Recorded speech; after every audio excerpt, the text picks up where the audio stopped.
Ladies and gentlemen, boys and girls, lore lodgers, which I still don't like how it sounds. Yeah, it sounds slightly slurish, but but I don't like it. Welcome to what is the inaugural episode of the Lore Lads as an official recorded show instead of a live thing Aiden and I started doing when we were 22.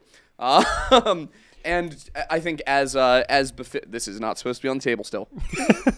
As befits a momentous occasion such as this, where we're getting way more professional, we have a much more professional guest than usual with Flint Dibble over here. which we are incredibly excited about.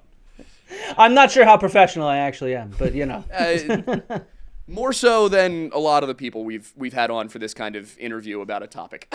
Yeah, that's fair. We've had some great guests, no We have doubt. had some great guests. We've also had flat earthers. So Yep. gonna have to have somebody beep out the words I was just gonna said. say. Well, thankfully we YouTube- can do that now. Yeah, exactly. YouTube just slaughtered us when we came out with our episodes debunking that whole thing. Yeah, 'Cause I for think months. The algorithm was like, "Oh, you guys are promoting this," and we were like, "No." You're like, no, the whole point is that it's dumb, and they were like, but you said it. Exactly. But yeah. So we for those who have been watching the show for a while and have kind of watched how things have evolved, I started off being very interested in Graham Hancock. I'm still very interested in the concept of Atlantis and things like that. But recently on History Unhinged and on the Lore Lodge as well, on the live show, I got into a bit of a spat with Michael Button on Twitter. And that got me thinking, who's somebody I could talk to? Because I invited him on the show, and he didn't come. And I invited Jimmy Corsetti on the show, and he didn't come. And I invited Jay Anderson on the show, and he didn't come.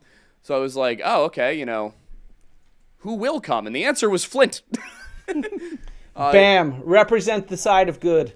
Yeah. So, here's the thing: is I have watched you, Flint, over the years, kind of coming into your own as a YouTuber. I've also been watching some of this other stuff crop up, and there have been times when I think you and I have interacted on Twitter with it, where I've been like, well, I don't know that we can really dismiss that so out of hand, and you've been like, well, here's my thinking on it, and I respect that. I like when you can have an honest conversation with somebody that doesn't immediately turn into them trying to lie or obfuscate, and I feel like that is the interactions I've had with you, have been that you've been very direct, very straightforward, and respectful up until the point where you're disrespected.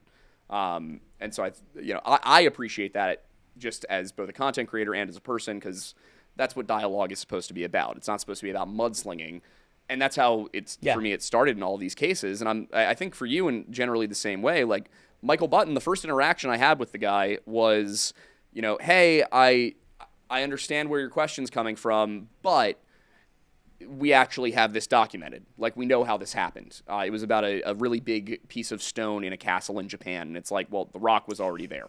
It wasn't brought from a quarry 200 miles away. It was there. They cut it up and they used it.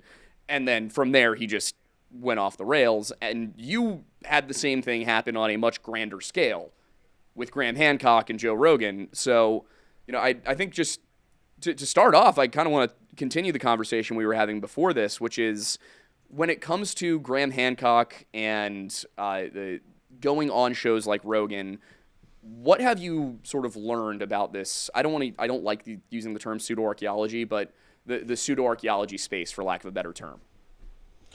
Yeah, well, I've learned a whole lot over the years. To be honest, look, I am an archaeologist, and I've basically been an archaeologist my entire life because my dad was an archaeologist, which is why my name's Flint.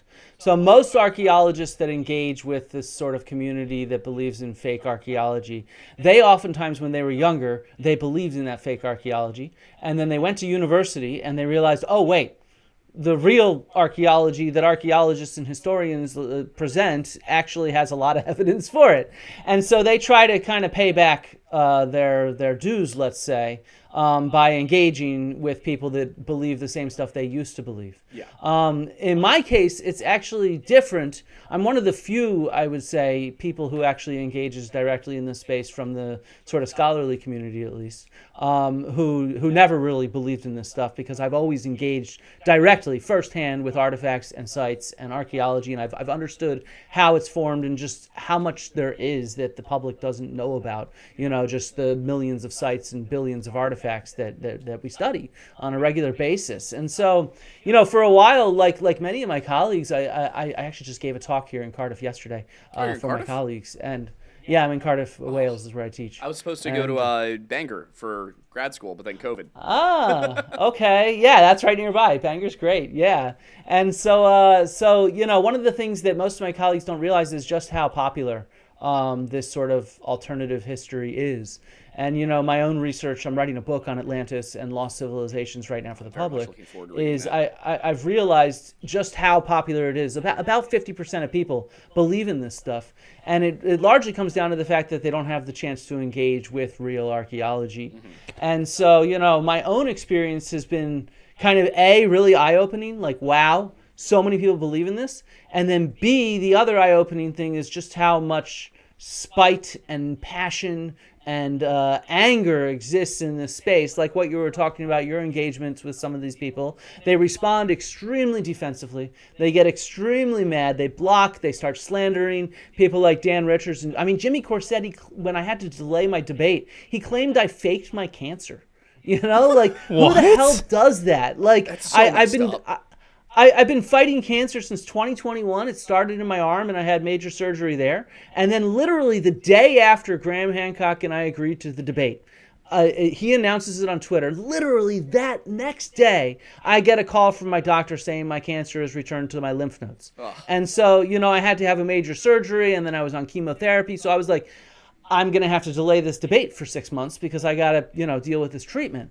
And the response from that community, Jimmy Corsetti exemplified it, but a lot of smaller people in that community repeated this and said it. They were like, Flint's just a coward. Mm-hmm. He's faking his cancer to get out of going on there. And Jimmy kept saying this repeatedly. And at the same time, he told his fans to call up my job at Cardiff to get me fired. And he shared the phone number to Cardiff University and stuff like that in the email. And so it's like the level of just, I don't know, anger and hatred and pettiness is just like, it still shocks me, though at this point I'm sort of numb to it. But that's something that obviously came up in the aftermath of the debate, is all the lies and, of course, even more slander. Like, Dan Richards of Debunking channel, he told his fans to get in touch with my students to try to get me fired. And it's just like what kind of modus operandi is this? And yeah, seriously. Yeah. It's just like, and of course they have. There's been a few calls, not many, to Cardiff to get me fired. But my bosses think I'm doing a great job with this. They're like, you're raising the profile of real archaeology and our department and stuff like that. Like, keep doing it. And so, it's not going to work. It's just petty and cruel. And like, it's the same sort of harassment towards the Gobekli Tepe team that we see on Twitter, and just towards in general. It's pure harassment for people who are just trying to study the past. Yeah. And that, I think, has been the biggest shock of just how low some of the blows are in this community. It's really, it's depressing. Like, why? Really quickly, before we get into any deeper specifics, we mentioned kind of the path of people who may or may not go into archaeology, or kind of this, as we're gently calling it, pseudo-archaeology.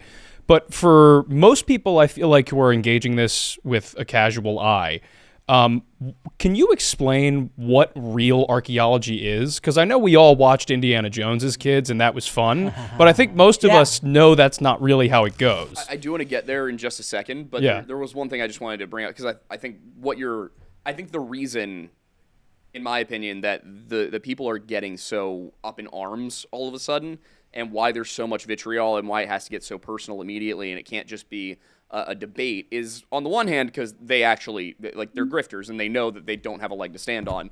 But I think that basically from 2013 up through maybe 2023, it seems like they were kind of just operating under the radar of, the ivory tower. And don't get me wrong, I have had plenty of my own problems with the way that academia works, and how entrenched certain positions can get, and how hard it is to overcome those entrenchments, and you kind of got to wait for the people basically supporting outdated ideas to die off in a way, because just of the way that academia tends to work.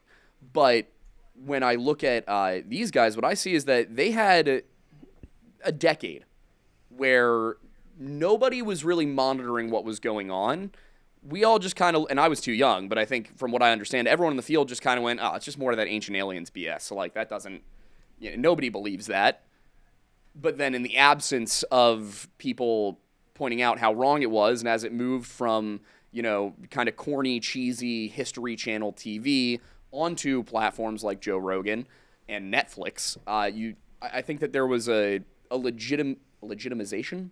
Is that a word? Yes. Yeah, generally, yeah. Yeah, a legitimization of this way of thinking and these ideas that they don't want to lose that now. It used to be that they could just say, you're just part of the in crowd. And now they're kind of also part of the in crowd in their own way. So I think that that's sort of where some of the vitriol comes from. But, well, it's a double-edged sword, too, because not only did that time allow legitimization of the ideas, but it generated a large enough following as more and more people discovered it, and they were like, oh, well, I'm not seeing this be challenged, so there must be legitimacy here. Mm-hmm. And then you get a whole audience who is like, well, they've been talking about this for a decade. What are you telling me it's wrong? And then you have that whole issue of like, if somebody, even from an outside perspective, has an ingrained belief, it's going to be hard for them to change their mindset, especially if they're not in the field, they're not studying it, and they're not, criticizing themselves and their ideas in the way that an academic person would be.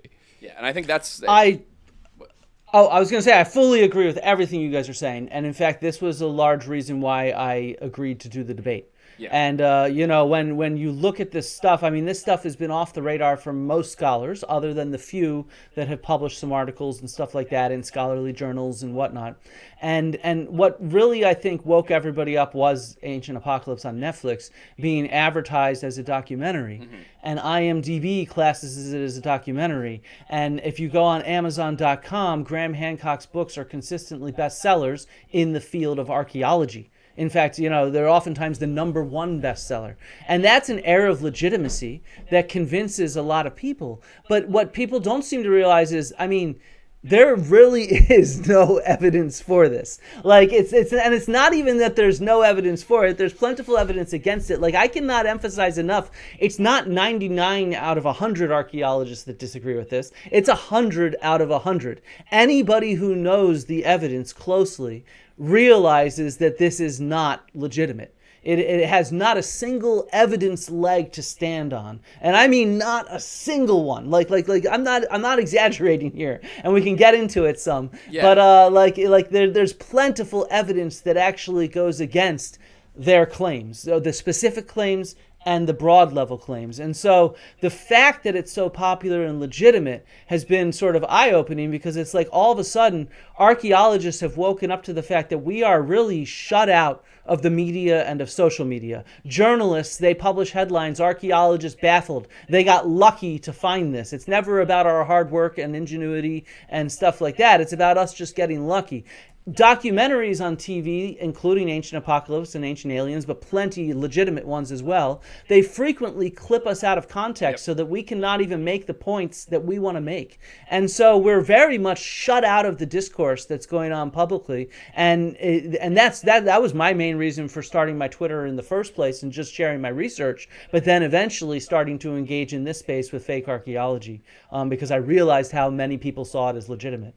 Yeah. And I think I think what you're doing, there was somebody else, Stefan Milo, that's who it was. Yeah. What he's doing, what I try to do for the history side of things to an extent, but history is all documents, so you're all just arguing with each other about what something said in the first place anyway. But I think that that's a very important thing to have happen, because what I did see when Ancient Apocalypse came out in 2023, I did a couple of episodes of our video essay show on it. And the first one, I think I looked at Gunung Padang and Mesoamerica.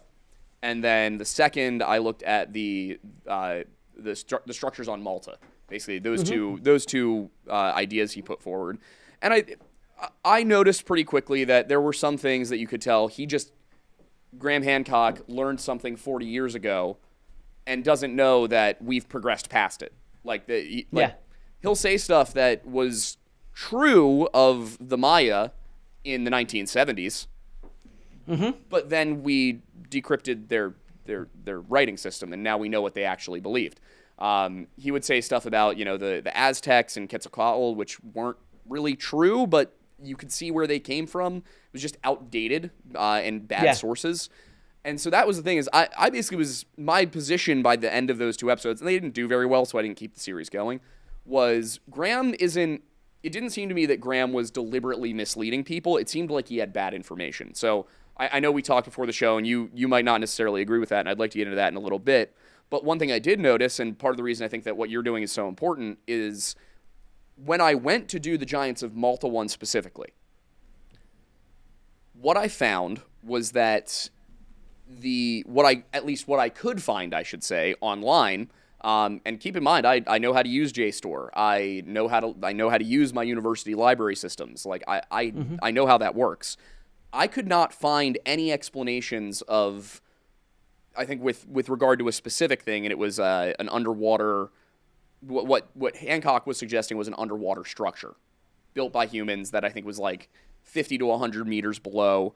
And I was like, okay, let's look into that, because from what I'm seeing, it does look on the scans like that could be man-made, and the Mediterranean Sea was once much lower. So why are we against this? Basically was my question. Not what's the evidence, it was why are we against this? Because that's what I wanted to understand. And so I looked into it, and the archaeology community was unanimous that no, this is not a man-made structure. But there was nothing saying why. Yeah, well, let's walk through Malta for a second. I think it's a really good example. And there's two components to Hancock's arguments on Malta that I want to address. One of them is a really simple one. Those large monumental temples that are at the core of the episode there, and he's written about this and stuff like that, right? Gigantea and others. And they propose, well, the alignments of these, if we line them up with stars, they align with stars that provides a date that's much earlier. And okay, that's an interesting argument at face value. Yep. It's absolutely an interesting argument at face value. Valid hypothesis. Yeah, as a hypothesis. But the thing is that there's really clear, strong evidence that absolutely disproves that is even possible. We can exclude that hypothesis. And you're saying, well, what is it? Well, because archaeologists have dug underneath those temples. And underneath those temples are Neolithic villages that are well dated to well after this period that they say these star alignments are. So it's impossible for those structures that are still standing on top of the ruins of a Neolithic village to date earlier than that Neolithic village. It's just simply not possible. It's the same thing with Gunung Padang. Professor Lutfi Yondri, who I've interviewed on my YouTube, the main archaeologist there, he has taken radiocarbon samples from directly underneath the monumental architecture, and it clearly means the monumental architecture had to have been built after 2,200 years ago. There's just no way around that because we have that very clear evidence. And so, that this is the kind of stuff that, archaeologists accuse fake archaeologists of cherry picking. They cherry pick these alignments, which are ambiguous in their meaning. My favorite and they say, lines. I love ley lines. Oh, look, if you just ley lines are a perfect example. Draw a line along. Cherry Dude, there's so many little monuments in Europe. If you draw a thick line across a map, you're gonna hit them. Yeah, 100%. Exactly. And that's actually was one of a really early lesson in archaeology was looking at ley lines, because the early sites looked like they lined up in Britain, and then as more sites were investigated, they no longer matched the proposed ley lines, and they realized, oh, this is just a figment of our temporary evidence. It's cherry picked in a sense, and not revealing the whole picture. Well, and as we're diving into this real quick, especially considering what you just described about what happened on that island in Malta with the stones and the villages underneath and the ruins, I feel like this is a good time to kind of interject to be like, what exactly is it that real archaeologists do versus people that are proposing hypotheses from and essentially an armchair hypothesis? Yeah, so archaeology is an interesting field in the sense that it straddles hard sciences all the way down to humanities. So we have people that focus on text and art, and then we have people like me that do organic chemistry, in a sense experiments on teeth of animals to understand things in a lab.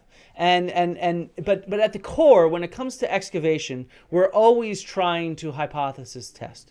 Right? And so, when we excavate a site, one of the big questions is, when does this date to? And so we try to find the evidence that can secure it with a date. And so that would be things like radiocarbon dated organic material. It could be the style of pottery that we have locked in from other sites. And so that's a big question. But then the second thing that we're looking at is we're mostly just parsing through people's trash. and we get a whole heck of a lot of people's trash. We're just rooting through the trash of dead people. And, there's a really interesting study that took place in the 1970s. And this is why I really love archaeology, because it shows that people lie.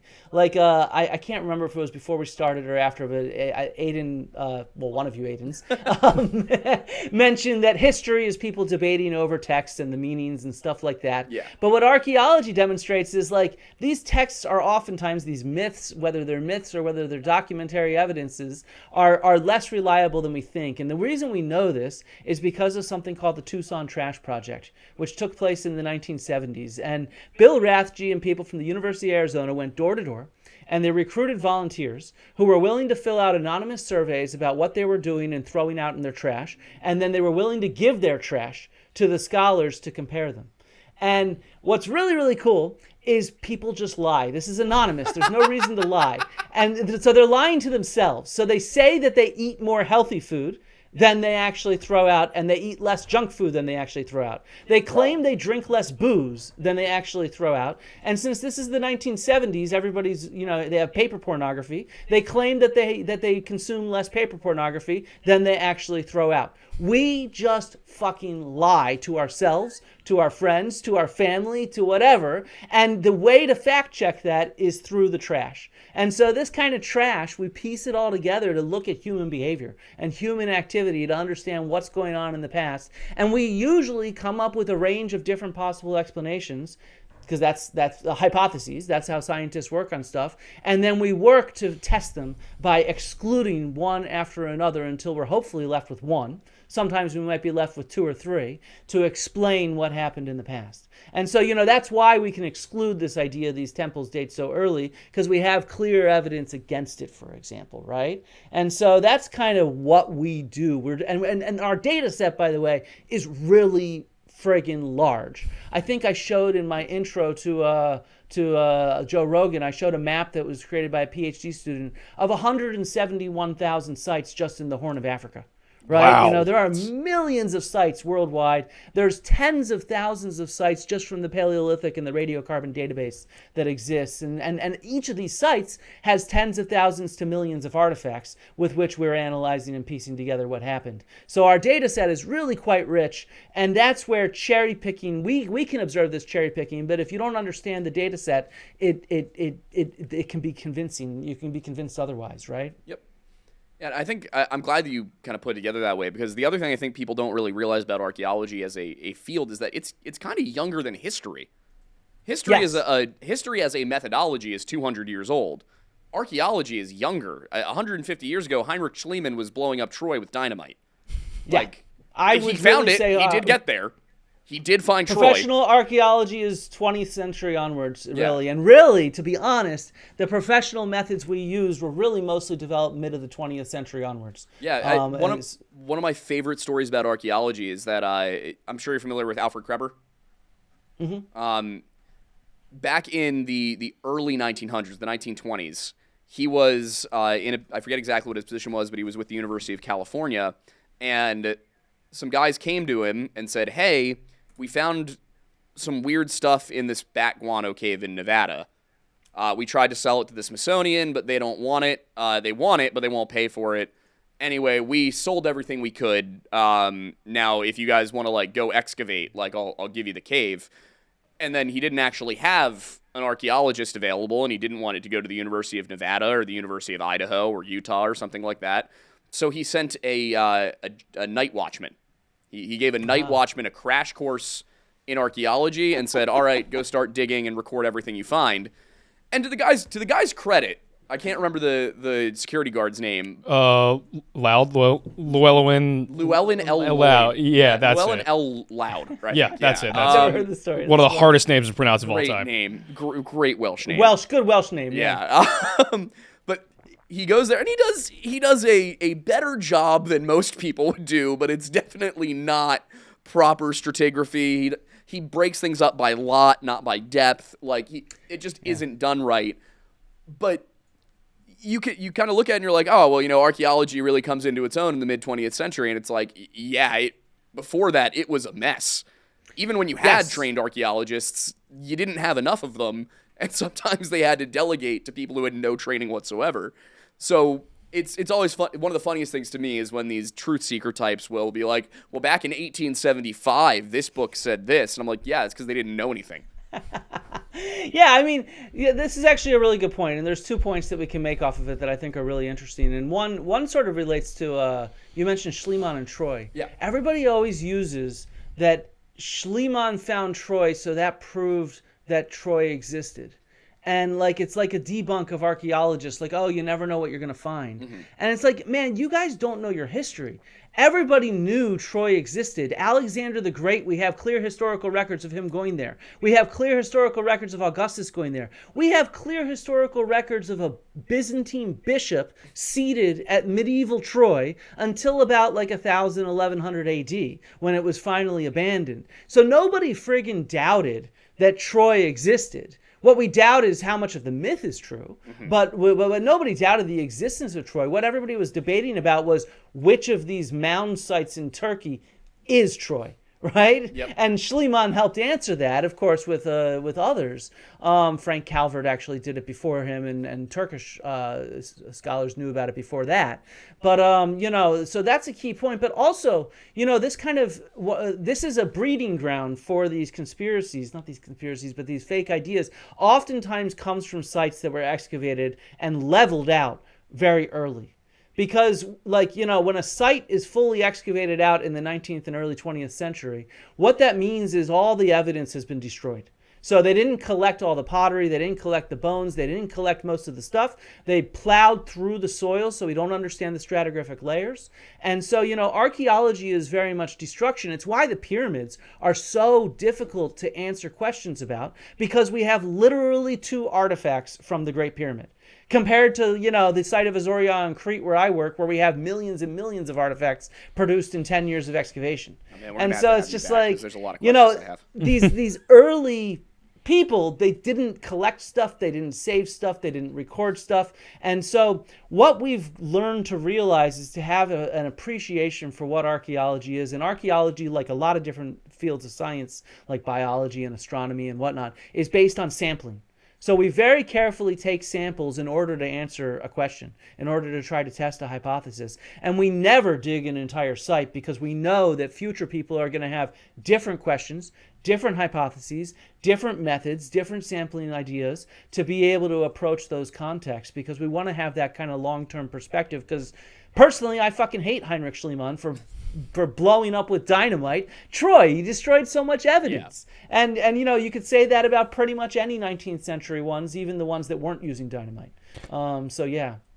It's actually something that I find really interesting from somebody who is not in the field, and I feel like that's a key piece of context that is just really pivotal in demonstrating the methodology and the desires of what real archaeology is. The fact that you guys intentionally don't excavate the whole site for the prospects of future archaeologists, I think it's, number one, phenomenal.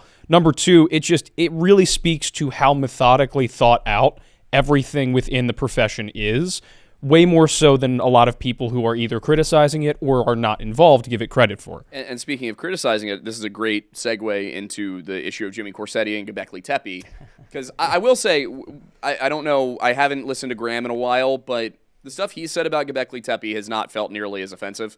It's more just like the speculative, like, what could this mean? We don't know. What could it mean?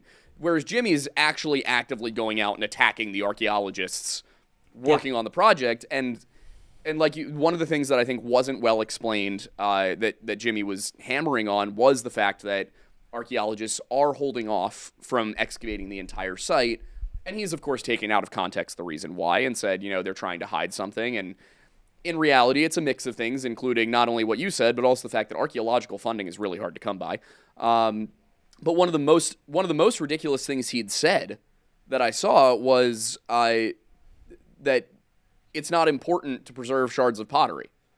Yeah. So I think can you as an archaeologist can you give us kind of the rundown on why pottery in particular is such an important aspect of the human story?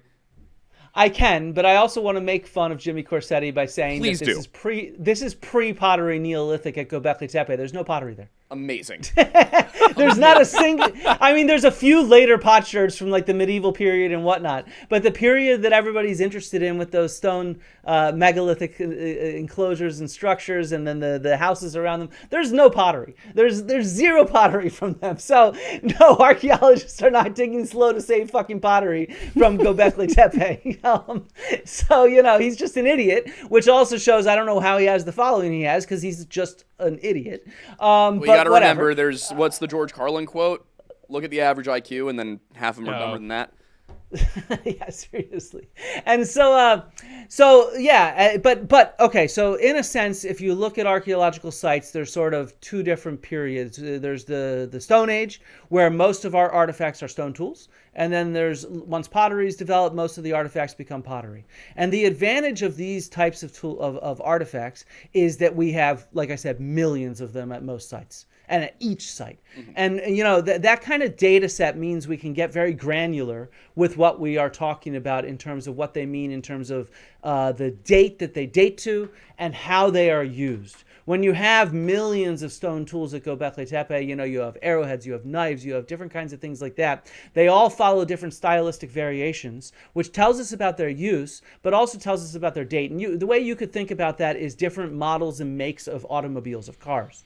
Right? So you can immediately spot a car on the street, and you can say, man, that's a vintage car from 1960 versus that's last year's car, because styles change slowly over time, and we are quite observant of different styles of cars. And when you have millions of potsherds and pottery vessels, or millions of stone tools, well, we can start sequencing them in that kind of order. We can see the development of different kinds of blades, or different kinds of arrowheads, or different kinds of water jugs or cooking vessels, or whatever have you. And therefore that helps us lock in what's going on, how space is being used. It's this trash again, right? How space is being used and when it's being used in different ways.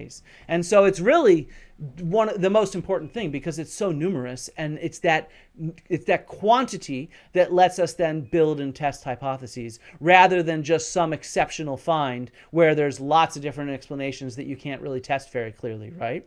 And so when it comes to Gobekli Tepe, we have to excavate it very carefully. I actually just interviewed just last week Professor Lee Clare again, who's the field director there.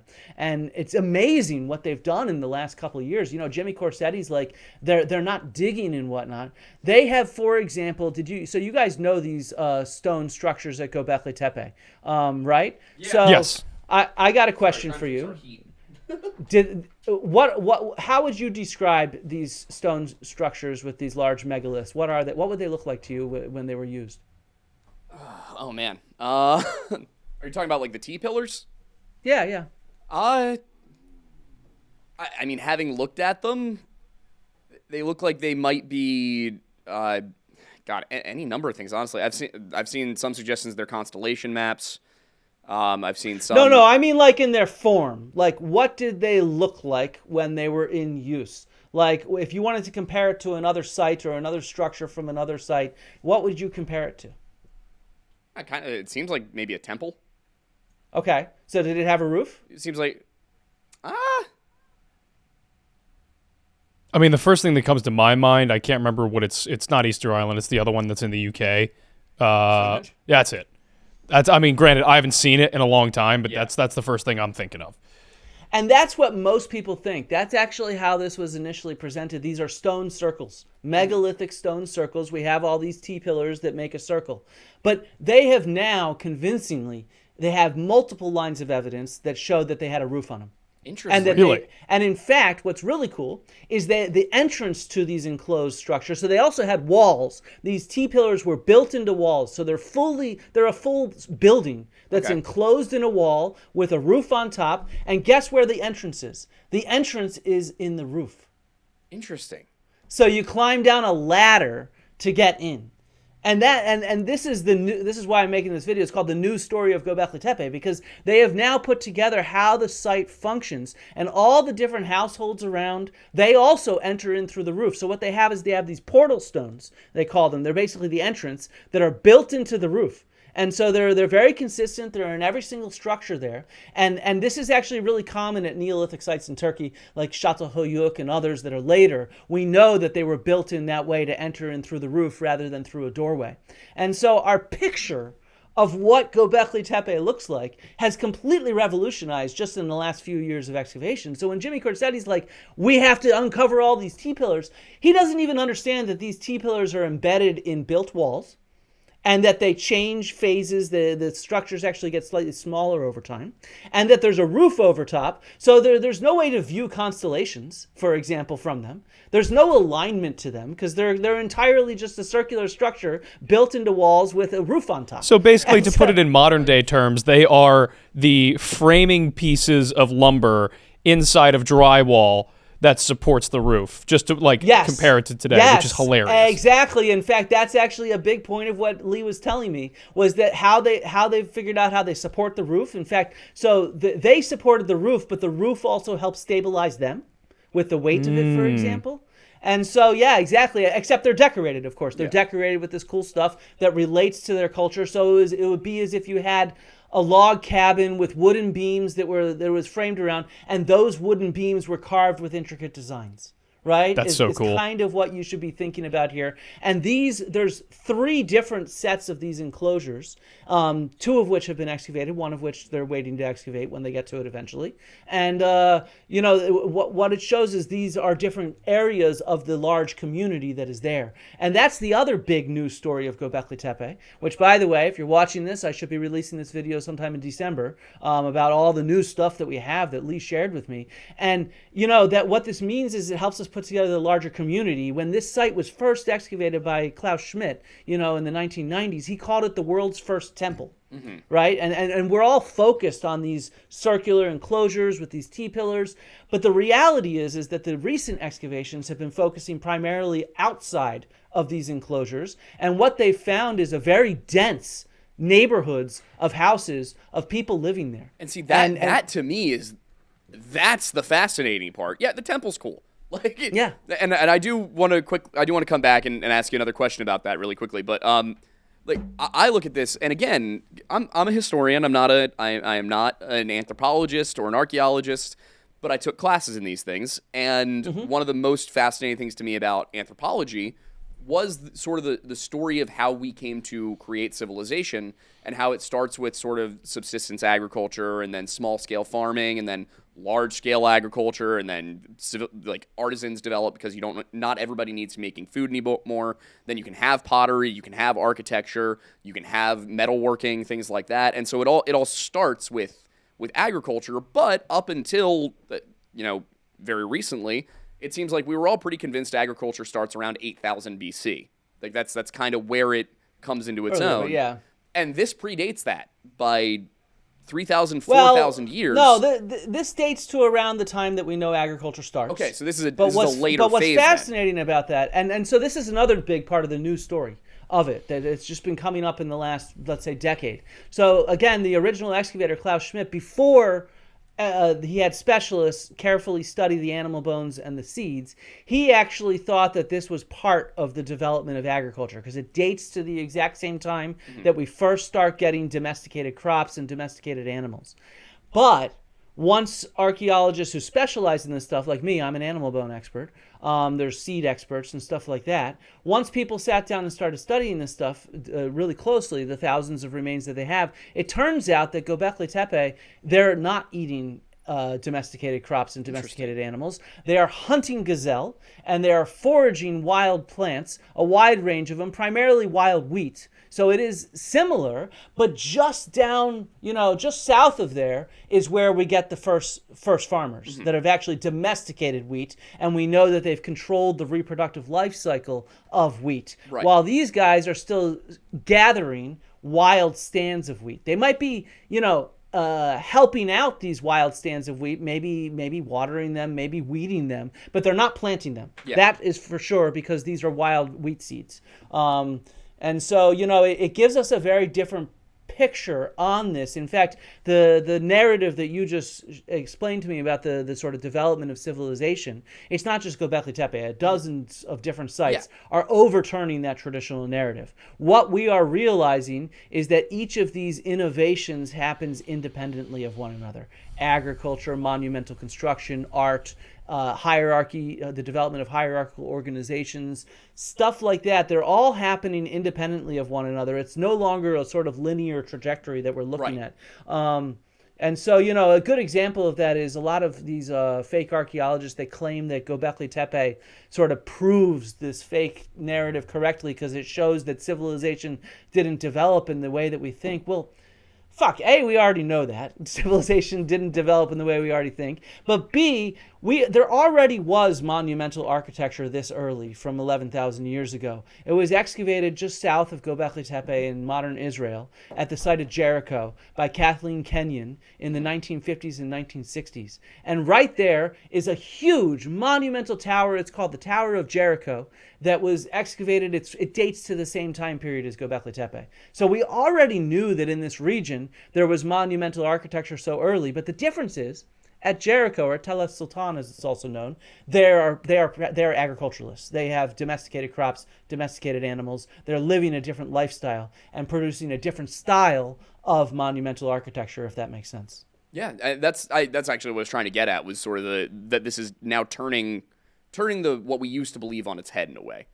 Yeah. That it used to be a linear progression, and now what we're finding is it wasn't, which ironically is kind of precisely what guys like Graham Hancock were saying, but they managed to sidestep reality and find a way to shove this into something else. They're strawmanning us by presenting the narrative from 70 years ago rather than our narrative currently. Mm-hmm. They're like, oh yeah, the development of civilization, it started with Sumer, and it's like, man, no archaeologist would say that today. None of them. Like, nobody believes that. So this is just mischaracterizing what we think. It's the first known civilization, but it just reminds me of Life of Pi. The first culture with writing is really what it is. This all reminds me of Life of Pi, which, if you've read the book, you might understand what I'm saying. But the whole book is centered around. It's this incredible tale of a boy stuck on a lifeboat with a tiger and a couple other animals, and he has to survive after a ship sinks. I'm wondering how you're going to tie this into things.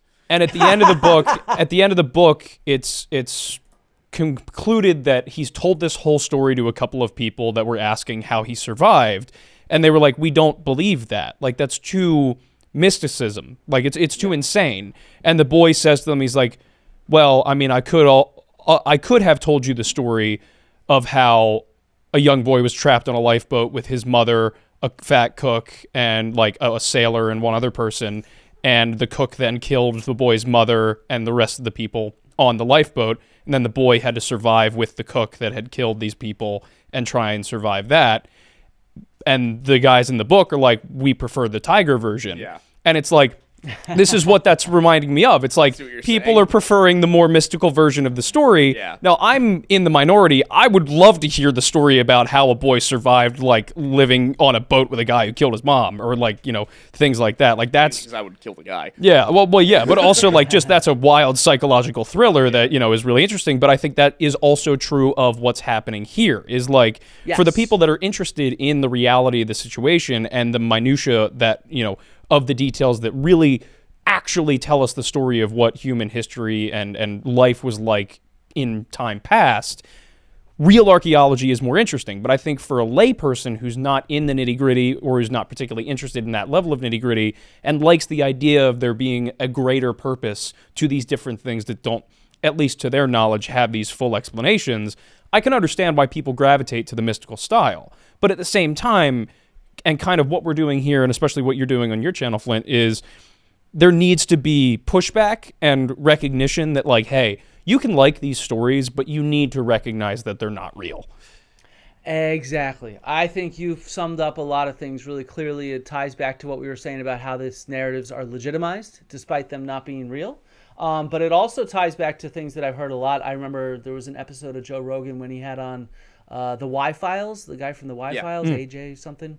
And Joe was saying, he was recounting this story about how his wife asked him, "Why don't you read more real archaeology?" And he's like, "Well, because I like this other shit better. It's more fun." And so, it's just like, that's an open admission that like all you're interested in is a good story rather than the reality and the real evidence. And I'm sorry, and Dan Richards, when he was talking with Joe Rogan, he's like, yeah, all archaeologists want to talk about a stratigraphy. And it's like, yeah, because that's where stuff was found. That's our evidence for you, like, and he's like, well, stratigraphy is boring. And it's like, well, look, reality is actually quite interesting. It's how you frame it. But doing a job is, of course, engaging in the minutia, right? So my job is to engage with the minutia of details. Is my job always glamorous and exciting and interesting? No, it's a fucking job, just like any other fucking job. That is what it is. Now, are there certain points that I can then have an aha moment and say this is a pattern and a conclusion that's super interesting? Sure, just like any job, you can reach that at times as well. But the majority of the job of an archaeologist is extremely, excruciatingly menial and boring. Yeah. Like, I'm not going to try to paint it otherwise. It is not what you see in the movies or on documentaries Indiana or Jones whatnot. is not real. This is just making me think I'd love to do a short film with like Jamie Costa or somebody, which is called If Indiana Jones Was a Real Archaeologist. And it like starts to build up like he's going to go on this great adventure, and then it just cuts to him in a hole with a brush, just like, brushing off pottery. And that's quietly, it. dun, dun, dun, dun. Yeah, I mean, these days we're Exactly. spending a lot of time crunching statistics and like, and like that. It's the same thing you do as an accountant. I make graphs and tables. I spend hours and hours of my day doing that, and then at the same time I spend hours and hours of my day just reading stuff, reading detailed reports of what other people have excavated and studied. And like, it's I like it. And obviously archaeologists like it, but I'm not going to lie, it gets boring at times, like without a doubt. And that is why we historians are glad you're the ones doing it. Being a historian can be quite boring too if you're be. reading through an archive. I think we Come do get on. to have a little bit more fun, I think. At least you guys see the there's a sun, though. Yeah, that's true.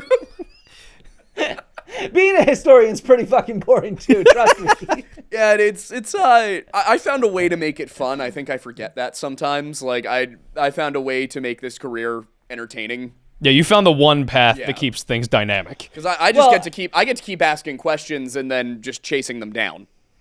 And I think public communication is different in that sense where, even the public communication I do, it's very different from what I actually do as a job.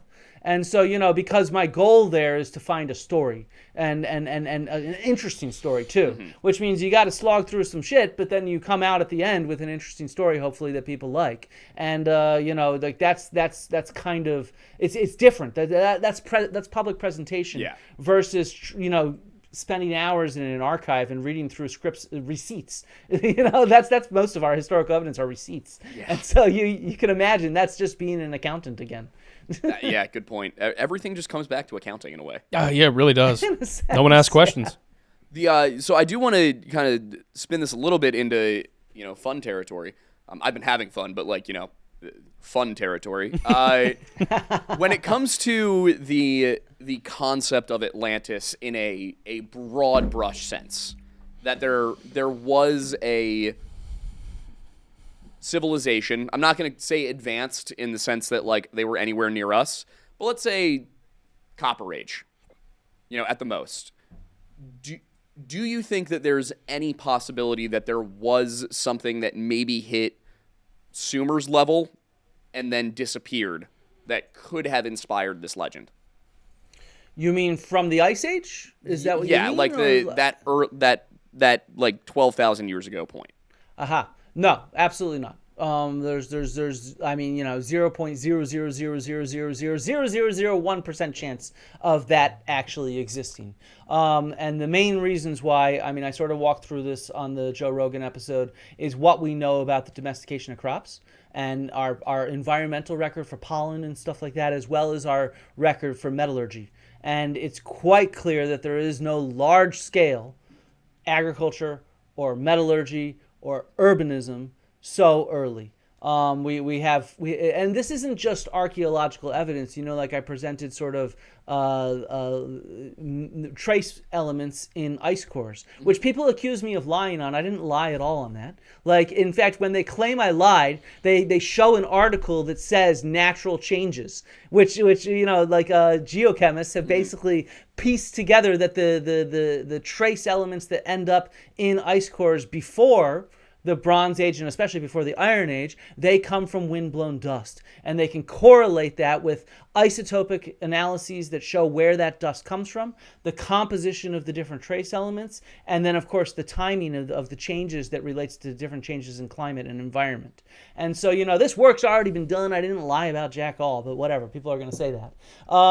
But at the same time, same thing with agriculture. We can tell that agriculture developed from wild species to domestic species, and thankfully when it comes to plant materials, we can directly date that with radiocarbon. And so we can actually track that change, and that change happens after the Ice Age everywhere around the world. And so we know, and at the same time, we have cores that in a sense, environmental scholars use to put together the kind of flora, the plant biodiversity in a region. So they drill a core into a lake or a lagoon or the seabed or something like that, and then they look at the pollen that's in there in different layers, and they can date those layers, and then they sort of put together what's going on. We have so many of these cores. These aren't studied by archaeologists, though in later periods they are. But these cores definitively demonstrate there's no large-scale agriculture, for example, that's hidden somewhere, underwater or whatnot. And likewise, if you're going to think about Atlantis, and I love to talk about Atlantis. This is one of my things. This is what I'm writing a book on. If you're talking about Atlantis, one of the big claims is, there's this kind of sea level rise that could be a flood that is hiding our evidence. So my response to that is sort of twofold. One is we actually have a lot of underwater evidence. Some of these cores that talk about pollen and the vegetation at different periods, they come from under the sea, right? So we have that coverage. Second of all, we have underwater archaeology. So we have people that are finding Ice Age sites under the sea, and they're all hunter-gatherers. Third of all, sea level rise is not consistent everywhere. Sea level rise is not consistent everywhere in the sense that because of tectonic uplift, areas that were coastlines in the Ice Age are actually above ground for us to explore. Or due to isostatic rebound, which is where the glaciers melt, the glaciers are weighing down on the Earth and sort of in the Arctic, and they're pushing that land underwater. But as they melt, there's less weight, so the land is rebounding upwards. And so, like the Pacific Northwest, we have coverage of Ice Age coastlines, and that's actually how we trace the early peopling of the Americas, is right there. And so it's like we have this kind of coverage all over the world. So no, I don't think there's any possibility of a global advanced civilization. Oh God, is there a possibility of, say, an organized group of hunter-gatherers that form their own culture that we still have yet to find? Yeah, I could. Okay.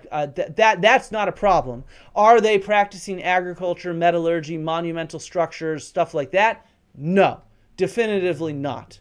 So that would be where I'd lay down. There's definitely new cultures to find, but some sort of advanced civilization with monumental stuff and agriculture and ships, and meaning ocean-going ships, that's beyond the realm of possibility or plausibility. So if we were to find something, it would probably be something more along the lines of like the Iroquois when we got here in the 1600s. Yeah, I mean, except the Iroquois, of course, were farming. So it's going to be it's going to be different, but it's going to be like equivalent to, say, the Magdalenian culture that we know about in France, right? Like at the end of the Ice Age, it's going to, like with the painted caves and nice stone tools and stuff like that. We could certainly, in different areas of the world where we've not done enough archaeological investigation, like Doggerland, which is underwater, by the way. Doggerland is a great example where at the end of the Ice Age, it was land. This is the stretch of land in the North Sea between sort of Germany and the UK. And so, there's a whole underwater ecosystem there. There's a whole underwater landscape that is really only just now starting to be explored systematically. And so, but we have enough of it to know that these are hunter-gatherers living there, right? And it is a lost civilization in the sense that because it has not been intensively explored, there's a lot of it still to figure out. So there's certainly areas like that. I'd say off the east coast of America, there's a lot of the continental shelf that is being explored. I've interviewed Jessica Cookale, who's done a lot of dives in this area. And so there's all sorts of cool stuff to explore and find. But consistently, time and time again, these are Stone Age hunter-gatherers, right? Yeah. Yeah. We're going to have you on again because I have so many more questions about so many things. We haven't even gotten to Plato's Atlantis, man. Yeah, I know. Well, see, for me, that's because I sit there and I'm like, I mean, it's interesting that the timeline that he gives lines up with the Younger Dryas, with the end of the Younger Dryas period and Meltwater Pulse 1b. That is interesting. I also did have somebody point out recently that if you scale back from 9,000 years to 900 years, you get Akrotiri. Yeah, so it's neither of these, though. It's really clear if you read the Critias and the Timaeus, what the story is it's not a history, it's a philosophy. Yeah. So they're very explicit about this. They're like, just yesterday we were talking about Plato's Republic, that story, where we built this ideal city, and Socrates is like, this was really cool. We've designed this city. It's like a Sim City type game where you build up that city and how it works and how it functions. And Socrates is like, all right, but today what I want to talk about is I want to see how that city interacts in a war situation. And so, there's this Professor Mike Usher at Vermont. What he's explained this as is it goes from Sim City type simulation to like a game of civilization, where you have these sort of civilizations that you're simulating fighting each other. And so they say this really clearly. They're like, so we have this ideal city. We want to see it fight. So what we're going to do is we're going to pretend that the ideal city that we designed, that's our ancient Athens. And they're all talking about this in Athens. And we're going to create this new civilization called Atlantis that are the evil guys that they fight against. And that's what the story is about. It's very clearly a philosophical thought experiment to try to see how the institutions that they developed in Plato's Republic, how they could actually operate in a sort of historical simulation. So, and they're very obvious about this. What's the explanation then for the statement that Plato learned all of this through his ancestors going back to Solon, who learned about it from the Egyptians? Yeah, so that's actually an absolutely hilarious setup in my mind because it's like what it is so this is a conversation between Socrates, Timaeus, Critias, and Hermocrates. And Timaeus already started, and he gave this is how the universe was formed. And then they say, we want to talk about the ideal city. Let's figure out what we're going to do. And Critias is like, yeah, man, that's really curious because I heard from my grandfather, who heard from his grandfather, who heard from his uncle, who heard from Solon, who heard from an Egyptian priest, who read texts that were 10,000 years old, who read texts that were 9,000 years old about an event that took place 10,000 years ago about this story. So can you get any more whisper down the lane? This and the reason why Spaceballs. Yeah, exactly. So what does that make us? Absolutely nothing. Yeah, you got to play that clip. My mother's father's uncle, etc. Because that's exactly what it is. My father's brother's uncle's cousin's roommate. Whatever. And on top of it, what I love is these texts that these Egyptian priests read. They date to 9,000 years ago, or is it 8,000? But they date 1,000 years after the events that they're recording. So for 1,000 years, this was an oral history in this story. Before it's recorded, then it's sort of like passed on, whisper down the lane style. And the reason why is Plato knows that his audience is going to recognize that this is not a true story.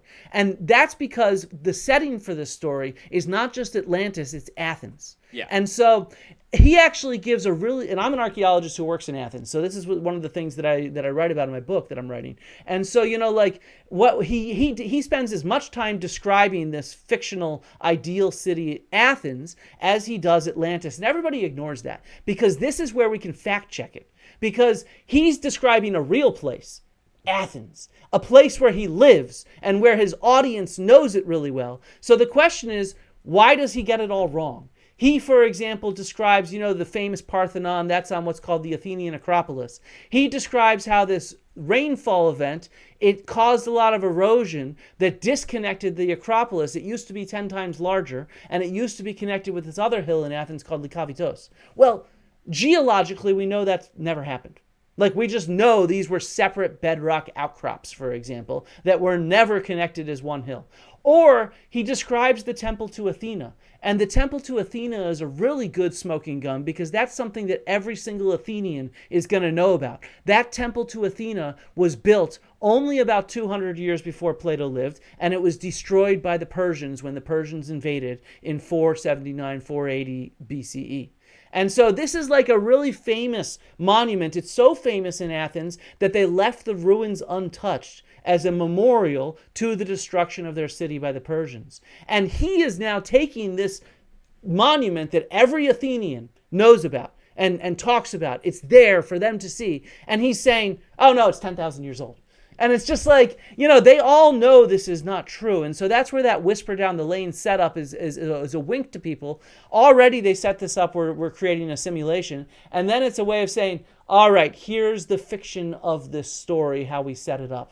Right? And so, and Plato does this, by the way, in multiple dialogues. So, for example, he has this setup between a debate between Socrates and Zeno. And that debate we know could never have happened because the two were not alive at the same time. Right. And again, the setup for that debate is a whisper down the lane. I heard it from this guy, who heard it from that guy, who heard it from this guy, who heard it from that guy, who heard it from his cousin and his uncle, and etc. And it goes back 10 different links. Same thing with Plato's Symposium. Again, a story we know could not have happened because Aristophanes and Socrates hated each other. That's also set up by the same kind of whisper down the lane type segue, a story within a story within a story within a story. And so this is a really common way that Plato writes his dialogues to tell the audience, you're listening to fiction. This is a philosophical story, a simulation of reality to make a philosophical point. This is not a history. That is, I think, one of the other biggest problems, not just with archaeology, but history in general, is people today who, and this is not an attack on people who aren't trained in history as a subject, people who don't have the background to understand the context of the writer. Mm-hmm. Because if you go back and you read basically anything from 2,000, 3,000 years ago, it feels very foreign, and there are things in there that you're supposed to just understand. Like, I mean, what's the joke about the horse or dog walking into a bar or something from a Sumerian clay tablet that they found a few years ago? Oh yeah, I think it was the horse. Yeah. No, nobody knows why it's funny. Yeah. We don't get it. And on the one hand, you can tell that everybody understands, everybody grasps, like, we don't get why that's funny. But we also, that applies to a lot of ancient documents, that the average person doesn't really know what the context of this was. It's one of my favorite scholars, the late Dr. Michael Heiser, this is his entire thing when it comes to the Bible, is you need to understand the worldview of the people who wrote this document in order to properly understand the document. If you try and read it through a modern lens, you're going to miss things. You're going to understand things incorrectly. And I think you don't even need to go back that far or get into religion. I did a video a couple of years ago. We did one on Roanoke, the lost colony of Roanoke, and I'm reading English written in 1611. It's English. Mm-hmm. It's modern English. But there are words in there that aren't just spelled differently. They mean different things. Of course. Rather than saying, they won't say different or various, they'll say diverse. Mm-hmm. Like, it's a small change, but it still changes the meaning of things a little bit. And there's, my favorite one, of course, though, is lusty. Because William Strachey talks about how Captain, I think, John White, sent several lusty sailors ashore to go and try and figure out what happened. And it's like, he wasn't sending the horniest guys on the ship to go ask the natives what happened. Yeah. He was choosing the ambitious ones, the ones who were brave, who lusted for adventure. We read it today and we're like, that's a choice. I mean, it's basically what they did with the Lewis and Clark expedition, but... they didn't send the lustiest men. They sent the lustiest men. Again, no, they sent the two least lusty and then 30 other really lusty guys. Well, that's the thing. They weren't lusty until they got there, and then they were approached by lusty tribes. It's a wild. I don't know story how if much know you it. know about the Lewis and Clark story, but if you haven't read Stephen Ambrose's Undaunted Courage, incredible. Yeah, it's great. Not only is it a really good book up until the end where he completely ignores a bunch of evidence that Meriwether Lewis was murdered, but just the level of detail and the way he goes into everything and explains all of the different interactions with the various tribes. He's very even-handed. He doesn't present it as one side is good and one side is evil. He just goes through the details, and I think that's how history should be done. Really quickly, I do want your opinions on the Sumerian joke, because I'm sitting here and I'm thinking about it, and I have a hypothesis that I'd love to run by you two for why I think it might be funny. What was it? A horse walks into a bar and orders a drink.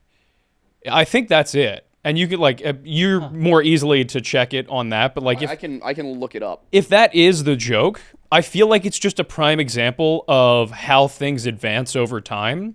Because when you think about what the structure of a joke is, the entire point is that the punchline is something unexpected. And it could be just that far back in history. So read the joke first to make sure that we're doing this right. Coming up. All right. A dog walked into a tavern and said, "I can't see a thing. I'll open this one." Okay, it's even more. Okay, yeah. Because a horse walking in order of a drink, it's esoteric. yeah. I have no idea what that's supposed to mean. I have zero idea either, but I'm not an expert in ancient Sumerian stuff, so. It has to be that there was something to do with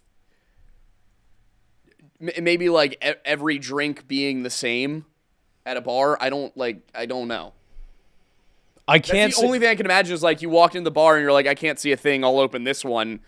It means you must not care, right? Yeah. Also, why can't the dog see anything? It's dark. Well, that's the thing. Is it's a dark bar. They had the lights dim. Yeah. The candles weren't on. The candles weren't on. I like the candles weren't on, not lit on. Yeah. Oh man.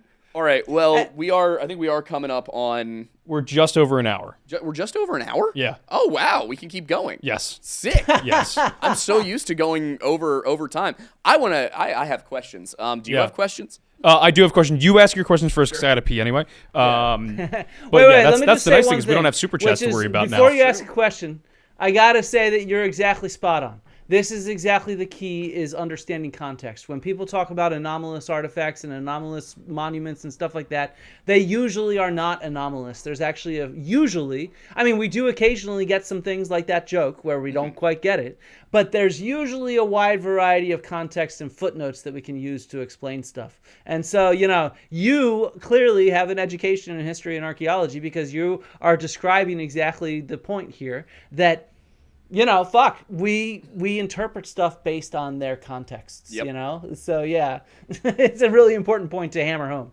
Yeah, I've ended up studying somehow, even though I was medieval studies in college. I've spent a lot of time looking into Native American cultures now, and that's the thing that I've had to try and do over and over again is I'm like, all right, what is the context of this story? Where does this come from in their world? Also, and that's led me to things like I was looking into the Cherokee and the Haudenosaunee and the other Iroquoian tribes, and there's the general archaeological perspective on them is that they originated in the north above the St. Lawrence River, but then you go back and you look at their version of their history, and they describe a journey from the west. And people in the West and tribes in the West, and you're like, okay, well, how do we link these two things? How do we explain why their oral history has them coming from the Mississippi, but their archaeological history has them coming from north of the St. Lawrence? And those are the kinds of mysteries that I wish we were focusing on. How does that happen? Exactly, within those kind of contexts, and I think that's really key because understanding myths in their context, what we get is these fake archaeologists. They decontextualize everything. Like, oh, there's a mention of a flood here, and a mention of a flood there, and a mention of flood there, and it's like, well, but in this story it's the river flooding. In that story it's the sea flooding. In that story it's like an extended rainfall, like a hurricane or something like that. And it's like they're completely different stories and completely in different environmental contexts within completely different cultural context within which we need to understand them. Like the example I oftentimes bring up about floods is like, I have lived through some major floods that have sparked stories like Hurricane Katrina, for example. And At the same time, you could say the Fukushima event, which was a tsunami. And, people in the future could say, man, with sea level rise and climate change, these floods are all part of the same thing. And it's like, they're absolutely not at all. You could argue that climate change impacted Katrina, but the tsunami happened due to an earthquake. Yeah. And so it's a completely different story, even though it's taking place at the same time. And it's spawned Netflix movies and stuff like that, and series and stories, and they're completely unrelated. And so it's the same thing, of course, with our ancient flood myths. We need to understand them in their individual contexts.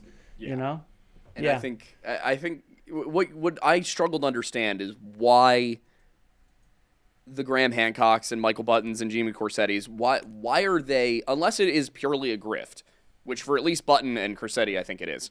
We can talk about this. Why focus on this one part of the world that's actively being investigated, where we're learning new things every day? Why not turn your attention towards the things we genuinely don't know anything about?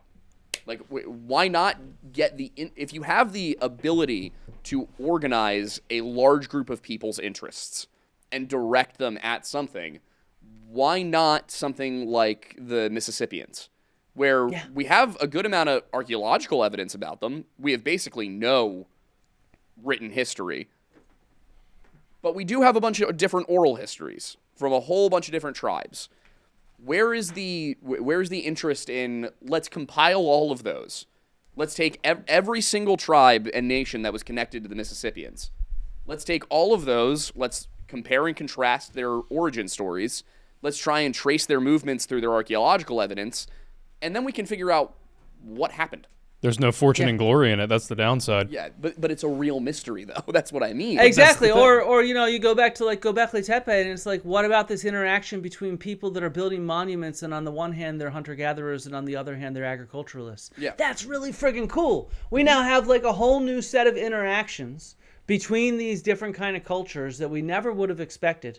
And it can lead us in really cool directions. It's one of the things that, Graham Hancock sometimes says that archaeologists like to take a site and wring all the mystery out of it into something dry and dusty, which goes back, of course, all he's interested in is a good story, right? Yeah. And I actually see that as the opposite. I see these people, what they do is they oftentimes recycle mysteries, let's say, from the 19th, early 20th century that are no longer mysterious. We now have answered those issues. There is no lost Atlantis civilization, that kind of stuff. But what we are working to answer right now is a whole range of really exciting mysteries. The one that my research focuses on is how people adapt to major environmental changes, how urban cultures in Greece, we are undergoing a period of rapid climate change. So one of the things we need to understand is how have societies coped with that kind of stuff in the past.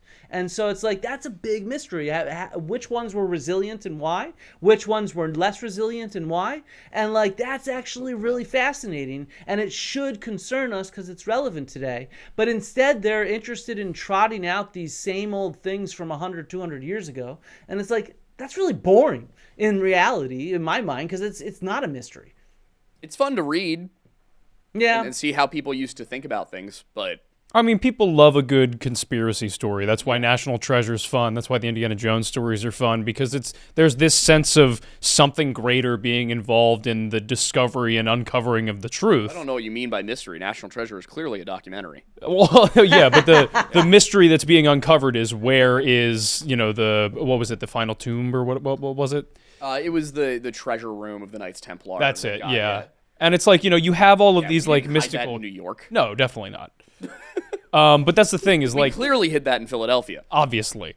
But that's the thing is like within the reality of archaeology, from the people's perspective who like to think of these stories or these mystical ideas, I can understand why they think it's boring, because the reality of most situations is that there's not some big mystery or conspiracy or really intricate, elaborate, setup to something. Usually it's just these people existed. They also never focus on like the more interesting ones. Mm-hmm. They always jump towards the tried and true conspiracy theories. Like I was talking with some people about. I was on the Sean Atwood show of all things last week, And their audience did not like me because I came on to talk about Bohemian Grove and Freemasonry and the Illuminati. And these are 3 different subjects that I've studied in depth. And I was sitting there and I was like, yeah, well, and I played into it enough to get them to listen with Bohemian Grove because I really cared more about getting them to listen to me about Freemasonry and the Illuminati. But I was like, yeah, I mean, there's definitely it is a little weird. Like, if you go back, you can read that owl is actually Apollo. It goes back to the 1870s and Mark Twain. And then at a certain point, it became a political thing. But, yeah, we can look at it. And then we get into the Freemasonry stuff and the Illuminati stuff, and the entire audience just wants it to be, cabal of Jewish elites is ruling the world through the Freemasons and the Illuminati and everything. As I'm sitting there telling them that Freemasonry doesn't originate in 1717, the earliest Masonic document we have is from 1400, and we don't know where it comes from.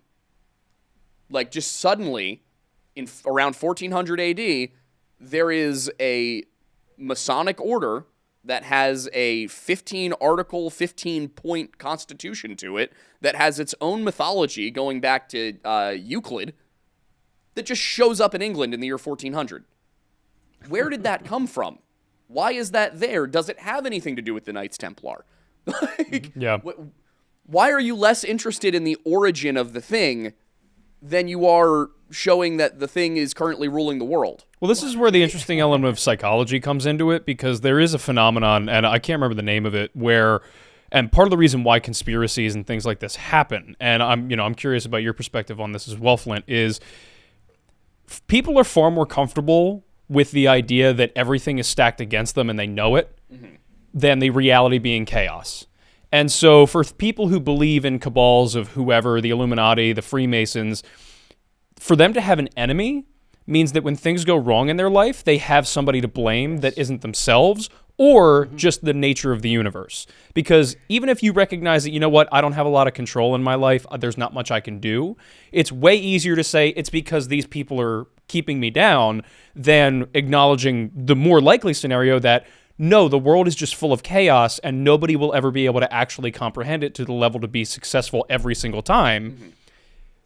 That's way scarier for most people. Yeah. So to default to, no, it's the cabal. No, it's the Illuminati. No, it's this, that, or whatever. It's whoever name you want to insert. That will always outrank the reality of the situation. This actually, again, perfect segue because Flynn, I'm sure you've seen Jimmy and his ilk talking about the WEF, and I am not a fan. I'm not a fan of the WEF. I've read a lot of stuff that they have put out as a think tank. I don't like it. I just don't. That said, they're not in charge of Gobekli Tepe. No, not at all. So can you go through kind of you've talked to Dr. Claire, can you go through what connection WEF actually does have to Gobekli Tepe? Because I think that's probably the biggest lie out there right now about it. There's a lot of lies out there, but so the specific behind that is the WF has no connection to Gobekli Tepe. There is this conglomerate, like a commercial conglomerate called the Dogus Group, which does have a connection to Gobekli Tepe and also has a connection to the WEF. Yeah. But they have a very minor connection to both. I can't remember what Jimmy says. I think the chairman of the Dogus Group is a member of the WEF. Yeah. Something like that. Which and then the influence that the Dogus Group has over Gobekli Tepe is non-existent. They contribute funds to restore the site for tourist stuff. So they've contributed funds for the tourist paths and for the shelters and stuff like that. That's it. They don't control what goes on. They have no say whatsoever in the excavations and the research that's going on. That is run by Nechmi Karul and the German Archaeological Institute, and it's separate. Obviously, the archaeologists who are doing excavations, they have to collaborate with the people who are putting together the presentation of the site, because if you're going to build a pathway or a roof or something like that, you need to have archaeologists sign off on it and say that we've investigated these areas and you're not damaging anything, right? So like when they built the roof, and I've done done this on other projects at the Palace of Nestor in Pylos in Greece, for example. We built a brand new roof that had EU funds and stuff like that. It won an EU grant. And, to do that, you have to put these massive pillars into the site to support a massive roof. And so what archaeologists do is they excavate the entire area where those pillars go all the way down. And my own experience, it relates to exactly what Lee Clare told me about when they did this at Gobekli Tepe, is it was actually really cool for them because when you're excavating a site, architecture gets in the way, right? Those T-pillars that we all love, they get in the way because we can't just excavate underneath them. Right? Because then we destabilize the structure. Yep. It would no longer be there to see. Yada, yada, yada. This happens all the time. When you come across a temple, you can't just dig underneath it, except in areas where it's damaged and stuff like that, and so we do open up windows underneath where we can, but we can't just dismantle the architecture that's there to see. And so, what those pillars let you do, because that specific area has been designated for a pillar, it means that archaeologists can do something they don't normally do, which is they can destroy a little bit of the architecture to see what's underneath, and they can get this window, we call it a window trench, that goes all the way down to natural soil or bedrock. And so we can see the entire phasing of the site in each of these trenches from the earliest phase to the latest phase, which helps us get a sense of chronological resolution, which we can then apply to other areas that we've excavated more extensively. And so, those window trenches where those pillars are have pulled up all sorts of interesting finds about the early history of Gobekli Tepe when it was first founded, and the different kinds of structures that were there and the different kinds of artifacts that were being used that they can't approach extensively elsewhere. And so, that's how it works. So, obviously they design the roof and they design where the pillars go, and archaeologists say, actually, that pillar needs to be moved a little bit because that'll damage something essential. We're going to put it here where it'll be easier for us to excavate. And then once they've excavated it all, they sign off and then they go install the roof, right? And so this is how this happens at sites all over the world. Like I said, I've worked on projects like this. It's standard operating procedure. And the WEF, though, nada. It has nothing to do with it. And to go back to what the other Aiden was saying, where there's these conspiracies that people want to hear, for people that study conspiracy theories, they call this stigmatized language, where they start off the conspiracy by saying, I'm telling you something they don't want you to hear. They're going to shut me down. They're going to cancel me. And what that does is it immediately gets the attention that this is a secret that you are being let in on. And at the same time, it poisons the well. You can't trust the establishment because they're trying to silence me. And so that has a very strong psychological pull. It's even at the center of the culture wars right now, a cancel culture. Everybody wants to be canceled because if you're canceled, you can say, I'm being canceled. They're shutting me down, so listen to me right now.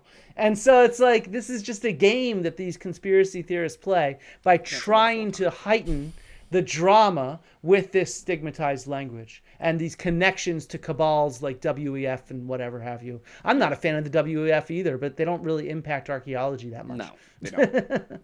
I think they've got some bad ideas about the direction humanity should go. That's about it. I don't think they have the power to act on it for the most part. They don't. Yeah.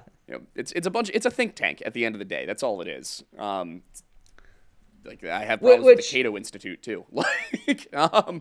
But there was another thing about Gobekli Tepe. There were two things actually. One of which was I wanted to, if we have time, get into how we know that these structures had walls and roofs and how people climbed down into them. The other one, also I just really quickly wanted to note, just in case anybody watching this at this point somehow still is on Jimmy Corsetti's side, the sidewalks that he's complaining about that they put in are not permanent. He's complaining about them potentially damaging what is underneath the sidewalks. Meanwhile, this same guy said we should basically bulldoze the entire site just to see what's under it.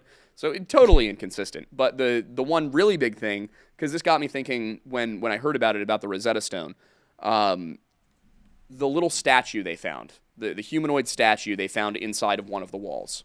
I saw that there were a couple of different theories on that. And like I said, it got me thinking about the Rosetta Stone, because when we found that, it was just being used as part of a fort. Like it was part of a wall in a fort.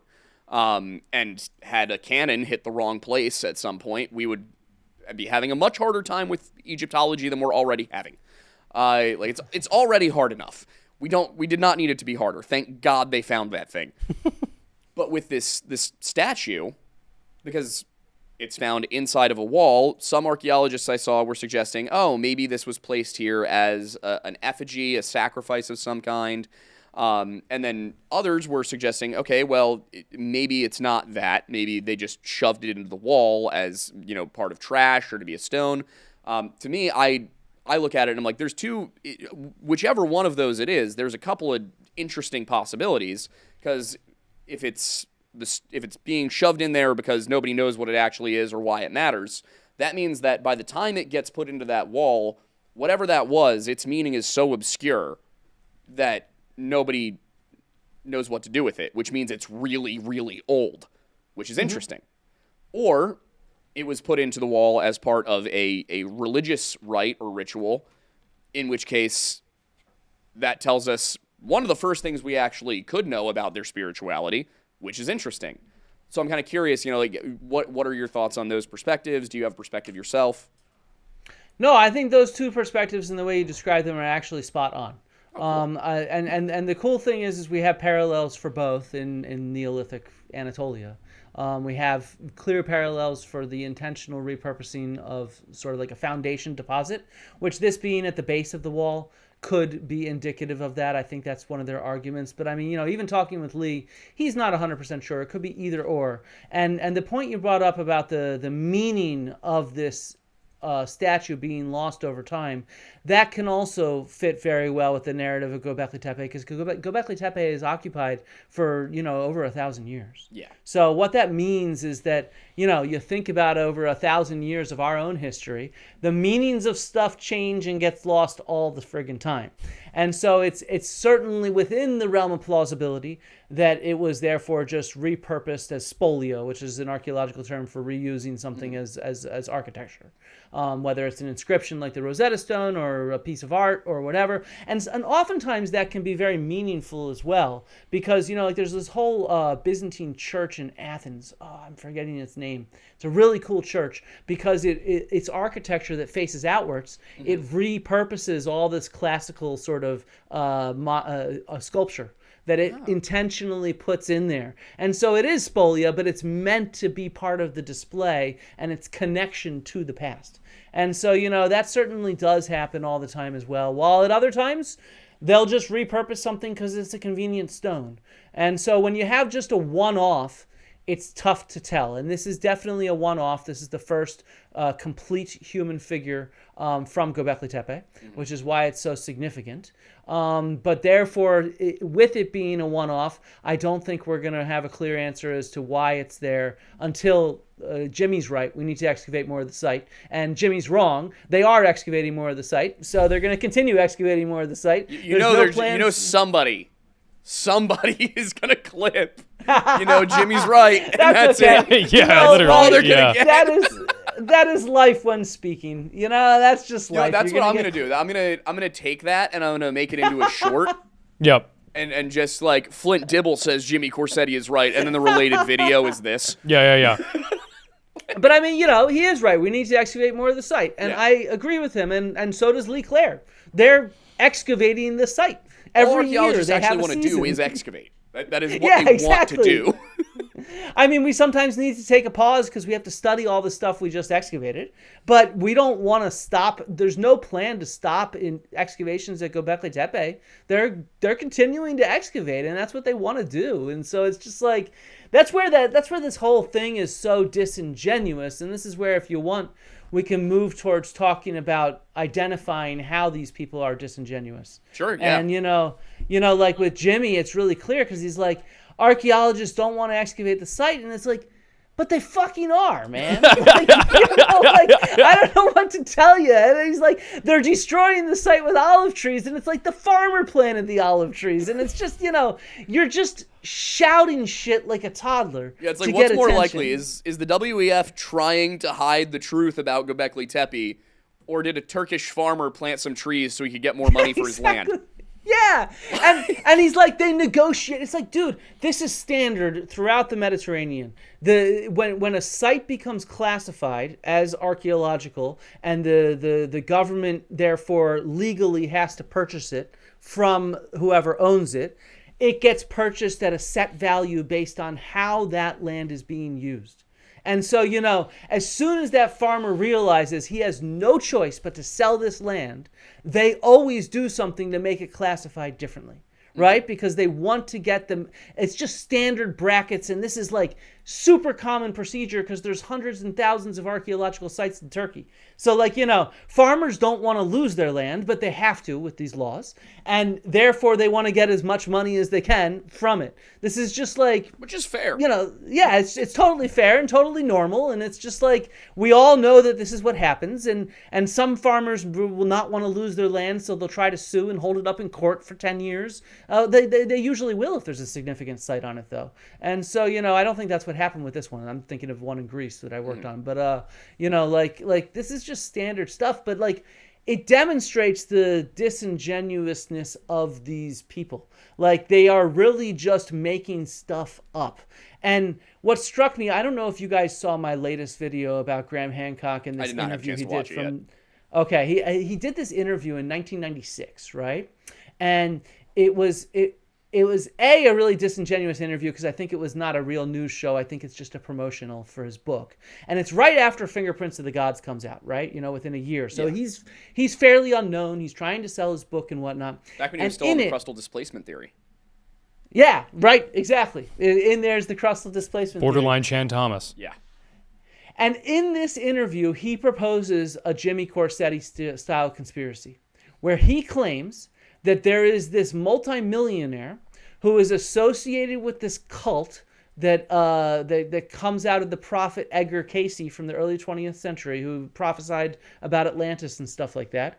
And this multimillionaire has taken over Giza, and he's bought up the pyramids, and he has controlled the excavation of the Sphinx, and he's locked out everybody else. The reason why is because apparently this prophet Edgar Cayce predicted that between 1996 and 1998, the Hall of the Records under the Sphinx would be opened, and it would be kept secret from the public.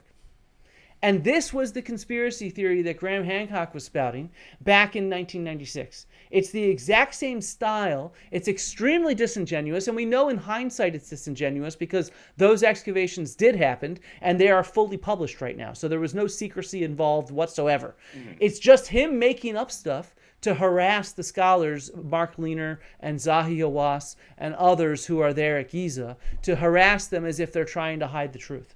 In the exact same style as Jimmy Corsetti is doing right now with Gobekli Tepe. Yeah. I think this is another, maybe a good example. It might not be a good example, but Robert Schoch and the Sphinx. Mm-hmm. That's his big thing. And from what I understand, he actually is I don't want to say, I don't want to use the wrong term here. He has some academic credibility.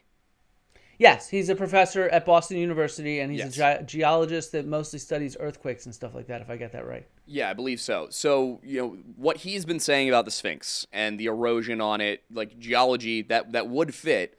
What is the reason that archaeologists are resistant to classifying the Sphinx as being earlier than we currently have it?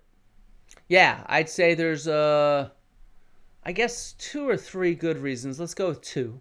And they're good reasons. One of them is that, he claims that this erosion could only have happened at such and such date. And that is total bullshit. It's still raining right now on Giza. The first time I visited Giza, there was actually a rainstorm so bad that the highway slicked up just right outside of Giza, and someone rammed our taxi. And the taxi cab driver stopped and got into an argument. And me and my buddy Alex were looking at each other what the fuck is going on? The pyramids are right there. We want to go to the pyramids. And it's pouring rain. Mm-hmm. And it's it's still raining. And then that's the corollary to this is that since the 90s, Egyptologists, not really Egyptologists, but Egyptian heritage institutions, they've observed erosion happening right now. Mm-hmm. So it is still eroding away. Certain layers in the bedrock at Giza are extremely friable, and they're falling off. and they're eroding away right now as we speak. So a lot of this erosion that you're seeing could certainly be modern. There's no reason to date it so early, if you see what I mean. The main reason, though, that we know when the Sphinx dates to is because we have the sequence of operations at Giza, the quarrying of limestone in order to build the pyramids and in order to build the temples there. And there's been geochemical tests of the limestone blocks that position them back to which quarry they come from. And the Sphinx itself is actually sitting in the middle of a quarry.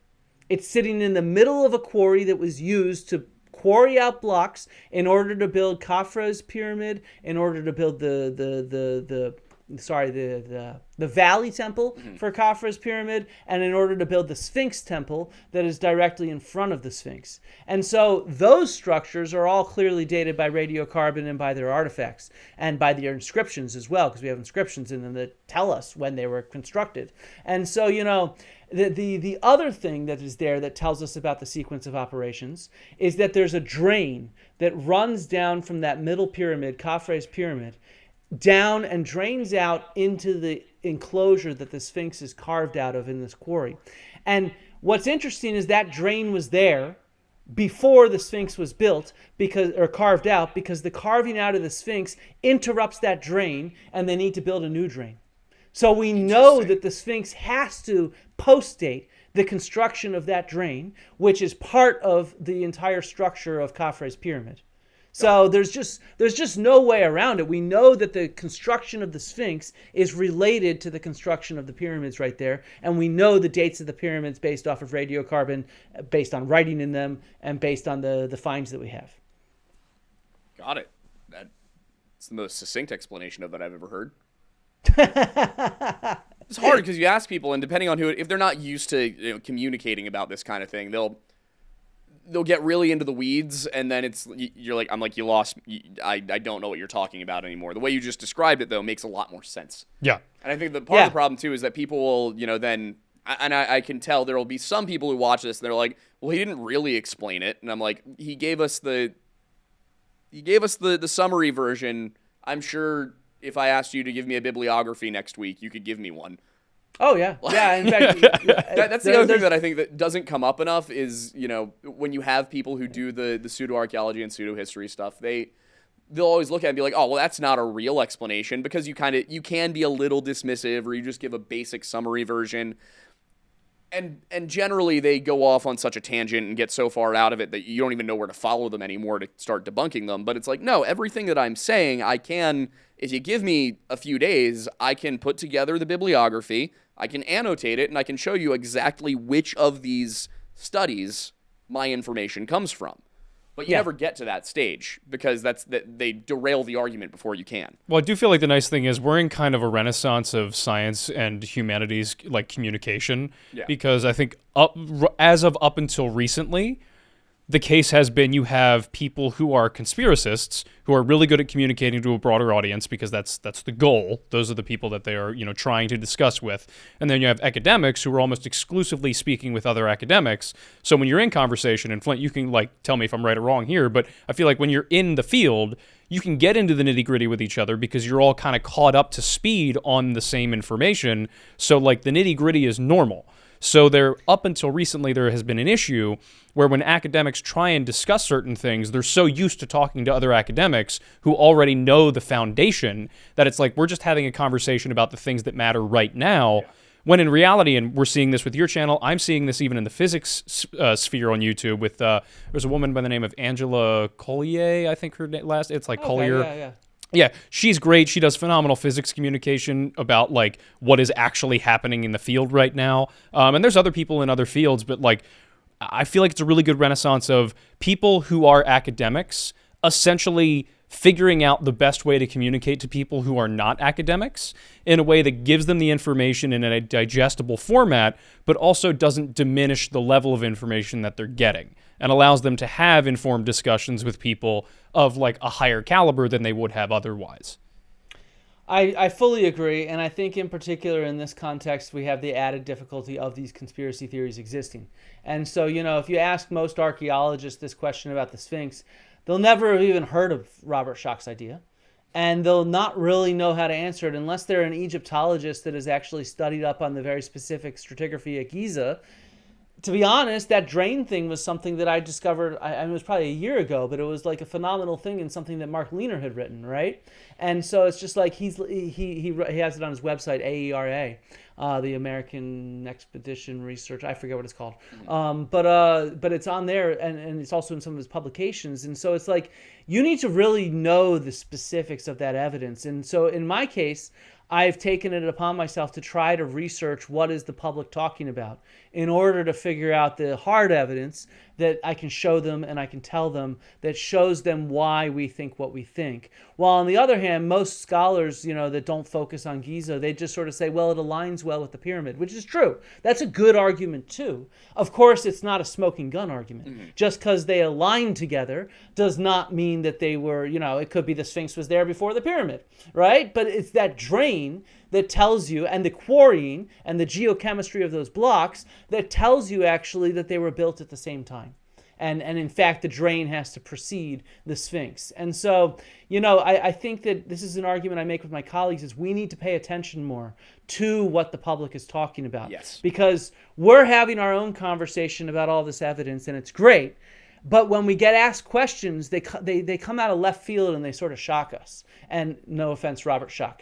But they sort of shock us, and we're just like, well, I don't know, man. Like, it's not plausible because of la-da-da-da-da. And it's just like, but they haven't done the legwork of actually researching the conspiracy theory to understand what it stands on, and then to go to the very nitty-gritty archaeological context. And of course, Mark Lehner's done this because he's been writing about the Sphinx and combating these people, but he's one of the only ones that has. Yeah. And so, it's like, and most scholars aren't paying attention to his debates with pseudoscientists. They're paying attention to his scholarly results. Yeah, and exactly. So, like, it doesn't matter to them because they trust him in that sense. And so it makes it difficult. And it's one of the reasons why I've taken this upon myself, and some other scholars are, to try to understand what this public discourse is, and then to try to show what the hard evidence actually does show.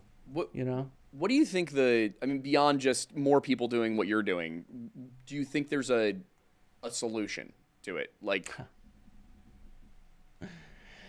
whew, that's a tough question. Look, we live in a world where this stuff is propagating in every single field, from medicine to physics to archaeology to politics to whatever have you. And so we live in a challenging period. And especially with the proliferation of AI, which I've used AI, and AI sometimes gets the big picture right, but when you drill down to specifics, it gets everything wrong. It just misquotes stuff, miscites stuff, gives details that are confused and garbled with each other, and so mm-hmm. And people are using that now to try to get those specifics, and so I think that we're entering a difficult period for public engagement. A solution, though, I'm working towards a solution in the sense that I think the best we can do as humans is fight for what's right and fight for truth and honesty and actual evidence. And I think the more of us that do that, the more we can build up an ecosystem and make reality cool. Make science cool, make scholarship cool. And I think you guys do a great job. You guys are great at diving in and telling stories about, these things that people are interested in and making them fact-based. That you have the storytelling hook, but you make them fact-based and have a conversation that people can follow. And so I think the more of us that do that, the more we can make this stuff cool again. Because, this isn't a new phenomenon. Interest in sort of esoteric ideas and anti-science attitudes, that was really popular in the late 19th century too. That was really popular in the mid-20th century. Then it was maybe the 30s and 40s. Then it was popular again in the 70s. There's been, I like to think of it as like a pendulum. There's a pendulum that is swinging culturally back and forth that relates to trust in science and trust in scholarship and trust in mainstream establishments, as well as distrust in them and an interest in esoteric and alternative explanations. And so, I think that we are in the middle of a pendulum swing towards a lot of distrust towards institutions and scholars and science, and towards more esoteric alternative explanations. But I don't think that it's going to stick there. I think it's going to swing back. And it's just a question of when it swings back and how it swings back, because this is what happens with cultures. We're constantly shifting. What's cool 20 years ago is not cool today. And so I think that's the same thing with when we think about archaeology. I think I like to think that we're at the peak of the pendulum swinging in that direction. You sort of mentioned this earlier. There's a lot more pushback now than there was, say, 5 years ago. And I think we're starting to see it move back. And I think that AI in particular is waking up people's eyes to the fact that you can't trust what you see on the internet. And they're slowly waking up. It's taking some time. It's going to take some time because it has that awe, wow factor to it. It looks so cool. It sounds so convincing. But when you dig into it, you realize it's not trustworthy. And then I think people are going to crave the real thing. And so that's my optimistic attitude. And I think the more of us that build an ecosystem, that support each other, that share fact-based stuff in an interesting way, the more we can shift that pendulum back. Great monologue. Yeah. That was fantastic. I cannot disagree with anything you said. Yeah. It only just makes me wonder if anybody will ever bring up some form of lawsuit against a distributor like, Netflix or anybody that does these documentaries. What's the thing? Because the only thing I can think of doing on that is false advertising. But that's the thing, is like technically Ancient Apocalypse is a documentary. Yeah, I mean, depending on how you define a documentary. Yeah, that's the thing, yeah. So. Yeah, I mean, it's sort of like people said I should sue Hancock or Rogan or whatever, and it's just like, the problem is when celebrities are talking to one another, the case for defamation is so high. Yeah. And so it's just like, they have defamed me. They've lied really badly about me and ruined my reputation among their in crowd. And it's just like, but it's one of those cases where you don't know what the result would be. Like Michael Mann, the climate scientist, is going through this. He's sued people that have defamed him from the conspiracy communities, and he's won his lawsuit. But it's taken 10 years, and now it's even being appealed, and it's like $1 million. Probably that much money was spent on legal fees. And so it's just like he hasn't seen a dime of it. And so it's just like, I don't think there's a legal solution to this. I think there's a cultural solution, which is we keep speaking up for what's right and make it what's cool. You know? I think what I see kind of a general group of people doing right now between you, Steph, and Milo Rossi, just generally people in that anthropology, archaeology, and now into the history space too. I don't think we have it quite as bad because our stuff is all document based. It's a lot harder to misinterpret a document to say something it doesn't say at all.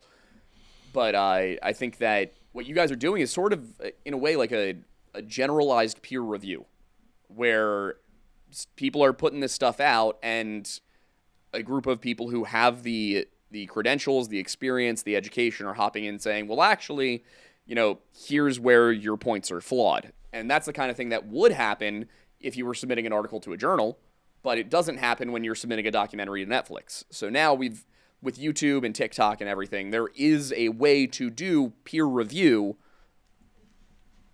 and have it actually make it out there to the public. Because if you write an article on why Graham Hancock is wrong, you submit it to the Journal of Archaeology, cool, a bunch of people who already agreed with you are going to read it, and that's it. It's got to be, somebody has to take that article, contextualize it, turn it into a story, and give it out to the masses so they understand why the initial point was wrong. And I think that's I agree with you. That's what we're seeing happen. I think that's a good thing. And I also hope that the pendulum is swinging back towards people being interested in the truth again. Because I do remember being younger, and I feel like when I was a small child, like, there was a lot of, at least for my generation, we had a lot of interest in the world around us and understanding science and archaeology and paleontology and things like that.